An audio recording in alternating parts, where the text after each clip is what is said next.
ভাবা যায় mob justice কোন পর্যায়ে গেছে। তাহলে বাংলাদেশে আসলে কে নিরাপদ, এই মুহূর্তে অনেকের কাছে এই প্রশ্নটা উঠছে। কেউ কেউ বলছেন যে এই ঘটনার পেছনে ছাত্রলীগ, আওয়ামী লীগ, যুবলীগ দায়ী। আবার কেউ কেউ বলছেন বিচ্ছিন্নতাবাদী কোনো সংগঠনও হতে পারে। টার্গেট কে হয়েছে? কেন্দ্রীয় সমন্বয়করা দিনে দুপুরে প্রকাশ্যে, মানে কি বলা হয় যে আমাদের কেন্দ্রীয় সমন্বয়কদের গাড়িতে হামলা করে যে দুর্দান্ত ঘটনা ঘটিয়েছে, তাদের আইডেন্টি এখনও জানা যায়নি। দর্শক, চাঞ্চল্যকর এক ঘটনা ঘটেছে এই মুহূর্তে বৈষম্যবিরোধী ছাত্র আন্দোলনের কেন্দ্রীয় সমন্বয়কদের উপর। বাংলাদেশের অনেক মানুষ অনেকটা সন্তুষ্ট, আবার পলিটিক্যাল পয়েন্ট অফ ভিউতে চিন্তা করলে বিএনপি বলেন, জামাত ইসলাম বলেন, আওয়ামী লীগ তো আছেই, আরও অনেকেই কিন্তু তাদের উপর মনে মনে অসন্তুষ্ট। বাট আউটে হয়তো এতটা প্রকাশ করার সুযোগ নেই। ভালোবাসার মানুষ যেমন আছেন, তাদেরকে সুযোগ পাইলে ওই পারে পাঠাই দেওয়ার জন্য অনেকের মেন্টালিটি আছে।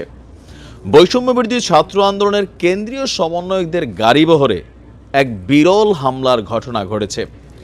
আপনার 8ই ডিসেম্বর দিবাগত রাত 2:03 রাতের আধারে বৈষম্যবিরোধী ছাত্র আন্দোলনের আহ্বায়ক হাসনাত আবদুল্লাহ তিনি একটা ফেসবুকে পোস্ট দিয়েছেন। যে ঘটনা কি, যে ঢাকা থেকে বান্দরবানের লামায় যাওয়ার পথে নারায়ণগঞ্জে হামলার শিকার হয়েছে বৈষম্য বিরোধী ছাত্র আন্দোলন এর যারা কেন্দ্রীয় সমন্বয়ক আছেন তাদের গাড়ি বহর। এখন নারায়ণগঞ্জ এমনিতেই এটা বিভিন্ন রাজনৈতিক দলের একটা প্রধান আখড়া। সেই ঐতিহাসিকভাবে খেলা হবে ডায়ালগের প্রবর্তক শামীম ওসমানের, কিন্তু এটা একটা বড় এরিয়া। যদিও শামীম ওসমান তিনি এই মুহূর্তে নেই, আওয়ামী লীগও সেখানে ঘুমন্ত। তাহলে কাদের এত বড় সাহস হলো দিনে দুপুরে বা গভীর রাতে হামলা চালানো? তো এখানে বলা হয়েছে শুধু হামলা চালায়নি, সেখান থেকে তাদের ব্যাগ এবং মোবাইলও ছিনিয়ে নেওয়া হয়েছে এবং এই হামলায় অনেকেই সেখানে আহত হয়েছে। ঘটনাটির সুষ্ঠু তদন্ত এবং দোষীদের দৃষ্টান্তমূলক শাস্তির দাবি করেছে আপনার হাসনাত আবদুল্লাহ সরকারের নিকট। বলা হয়েছে যে গেল 27 নভেম্বর থেকে হঠাৎ করে সমন্বয়কদের উপরে এক ধরনের প্রাণঘাতী হামলার ঘটনা লক্ষ্য করা গেছে। 27 নভেম্বর ঘটনাটা শুরুয়াত হয়েছিল হাসনাত আবদুল্লাহ এবং সার্জিস আলমকে ট্রাক চাপা দিয়ে হত্যার চেষ্টা।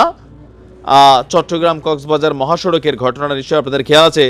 এর পরের দিন আরেকটা ঘটনা ঘটছিল 28 নভেম্বর। হাসনাত আবদুল্লাহকে আরেকবার গাড়ি চাপা দিয়ে হত্যা চেষ্টা করা হয়েছে।